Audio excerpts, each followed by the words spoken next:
Jumlah pasien COVID-19 meninggal dunia di Bali bertambah sebanyak 4 orang per minggu 4 Oktober 2020.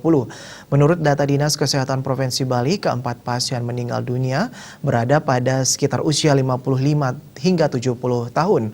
Masing-masing berasal dari Denpasar, Gianyar, Karangasem, dan Badung. Untuk rentang waktu kematian dari 4 pasien ini tercatat sejak 2 hari lalu hingga Minggu 4 Oktober.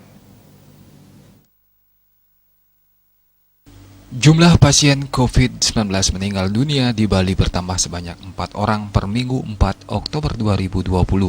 Menurut data Dinas Kesehatan Provinsi Bali, keempat pasien meninggal dunia berada pada rentang usia 55 hingga 70 tahun. Masing-masing berasal dari Denpasar, Gianyar, Karangasem, dan Badung.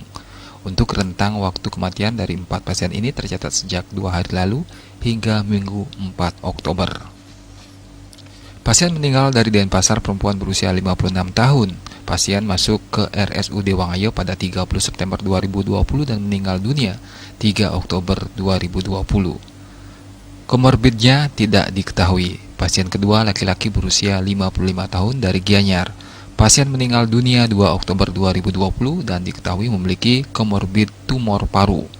Pasien dirawat di rumah sakit sejak 24 September 2020. Pasien ketiga dari Karangasem laki-laki berusia 70 tahun, pasien masuk ke RSUP Sanglah pada 15 September 2020. Pasien yang memiliki komorbid gagal ginjal ini meninggal dunia 4 Oktober 2020. Pasien keempat perempuan berusia 68 tahun dari Badung. Pasien yang dirawat di RSUD Mangusade sejak 30 September 2020 ini meninggal dunia 4 Oktober 2020. Pasien memiliki komorbid riwayat paru.